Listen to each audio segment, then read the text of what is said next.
Hi, in this video I'm gonna show you a powerful method to find and solve tactics in chess.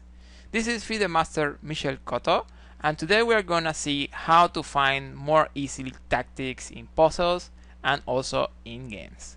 Keep watching. Probably you already know that when we are trying to find a tactic solution, we need to work with checks, captures, and threats, because these moves limit the number of replies your opponent can play. For example, when you give a check, your opponent needs to either move the king, block, or remove the piece, putting the king in check. Also, when you capture something, you just got some material, almost for sure your opponent has to recapture.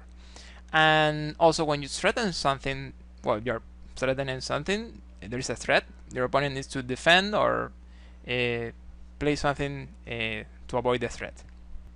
And this idea of checks, captures, and threats is actually helpful, but very often is not enough because the board is very big, there are too many options, and that's why we could be missing many tactics in our games. I need to solve this puzzle. In this position it is white to move, white wins. I will work with checks, captures, and threats. I can see here white has like 12 checks, like 14 captures, and like 10 threats. So I think I can figure out this puzzle in the next 3 hours. In this method I'm suggesting we're going to mix things. What we need to do before we start calculating is to find weaknesses or problems in our opponent's position and then try to target them with checks, captures, and threats. Imagine a basketball game where lights are turned off and you need to shoot the ball and score, not knowing where the backboard is. It's really hard to put the ball through the basket in this situation, right? However, if you at least know the area over where the backboard is, then you are much more likely to score even when lights are turned off. That's exactly what we are doing in chess when we find weaknesses before we actually start calculating. This time the weaknesses are the backboard, so once we know where they are, then we start calculating. Or we should say the equivalent in basketball, shooting the ball. Notice this time we're not only looking for moves everywhere, we are focusing on real weaknesses your opponent might have and then trying to exploit them. If you're wondering what I mean with weaknesses or problems, I'm going to mention now some examples. Weak line or weak square. We could say, for example, the backrank or the 7th rank or even the great diagonal. And squares, we could say, I don't know, G7, H7. If those squares or lines are weak, then probably we could take advantage of that in some tactic with some tactic sequence. Also, a passed pawn. If we have a passed pawn, maybe at 6th or 7th rank, that's very well for us. That's a big problem for your opponent, and very often there are tactics around the situation of this passed pawn. Another typical weakness is unprotected piece. Very often your opponent has a piece without protection and you have some way to attack it. That's something to think about. Maybe you can create a situation, for example, of a double attack and then you're exploiting with tactics the unprotected piece. Dependent pieces. Whenever you see a piece protecting another piece, that's something to think about. That could be a weakness in your opponent's position. Remember, there are tactics like deflection, like interception, or like removing the defender that are directly connected with this situation. Overloaded pieces. Whenever you see an enemy piece doing 2 jobs, that's something to think about. Probably you can take advantage of this situation, deflecting over one side and capturing or exploiting over the other side. Trapped piece. Whenever you look at the position and you see an enemy piece which cannot move too much, which does not have too much space to move, well, that's something to think about, and probably very often there are tactics exploiting that situation. I'm gonna show you some puzzles and how we could get to the solution using this method. Of course, in these examples the weaknesses will be more or less clear. These are puzzles specifically selected for this video, but in other positions sometimes they might be not so clear or not even easy to find. Let's see. Example number 1 it is black to move, black is winning. I'm going to explain everything very soon, but it will be very well if you want to pause the video and work a little by yourself. I will explain it right now. We need to work with weaknesses first of all. So let's find some of them. The king is not completely protected by pawns here, so it's probably a little weak. There is an isolated pawn. The queen is dependent on this rook. Those are some of the weaknesses. Actually, this is the main weakness here.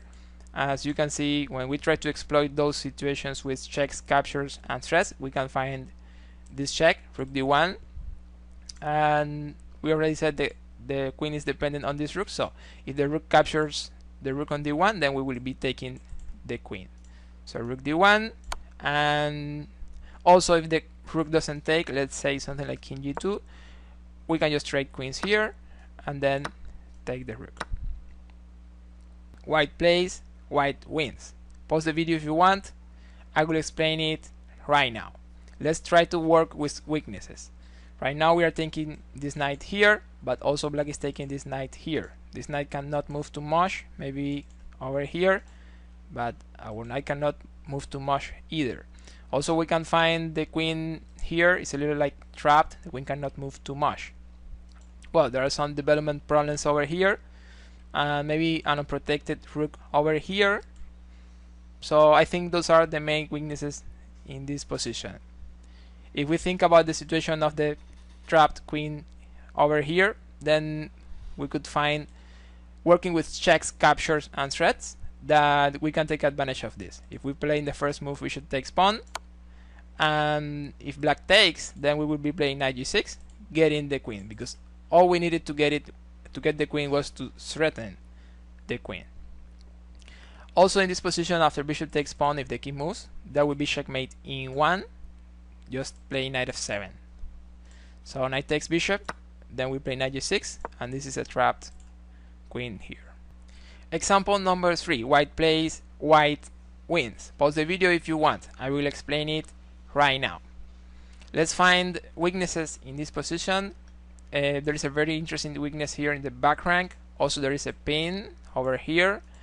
There is an unprotected knight here, and also there is a queen dependent on the rook here.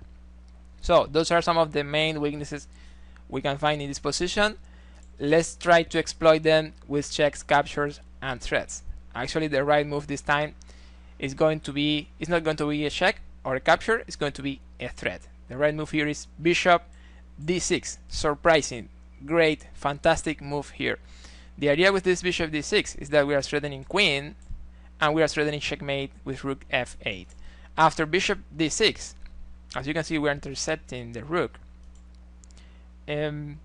Probably something black can play is rook takes bishop, but then there is a problem. Remember we said there is back rank weakness. Once this rook is not on the c file and is on the d file, then we can check, because they could, before they could block with rook c8, but once the rook is on d8, on d6, then they cannot block, or they can, but it doesn't make sense. So bishop d6 is very strong. I will play it so you can see it. Also knight takes bishop, we just capture the queen. So we keep threatening mate, we keep taking the queen, we're going to take some of them in the next move. This is example number 4, black plays, black wins. Pause the video if you want, I will explain it right now.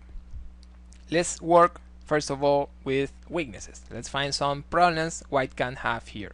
For example, we can see light squares, they are not fine, so white has some trouble over light squares. Also, there is some back rank weakness over here. There is an unprotected rook here, unprotected bishop over here. Now let's try to exploit those weaknesses with checks, captures, or threats. The right move in this position is going to be the beautiful queen h1. The king will have to take, that's the only move, and then we can play bishop f3. The only move is king g1, and then we check. White can still block, but it's for nothing, because then we just capture and it's winning. Notice that in the end we exploited the weakness in light squares, also the weakness in the back rank. Summing up this method, just find weaknesses in your opponent's position and target those weaknesses with checks, captures, and threats. It's very simple, but also pretty powerful. If you get used to work with this method in your games, at some point you will do it unconsciously. All the time you will be searching for weaknesses and your mind will try to exploit them even when you are not aware of this. So that's it. Thank you so much for watching. Don't forget to subscribe if you haven't. Never stop believing. See you in the next.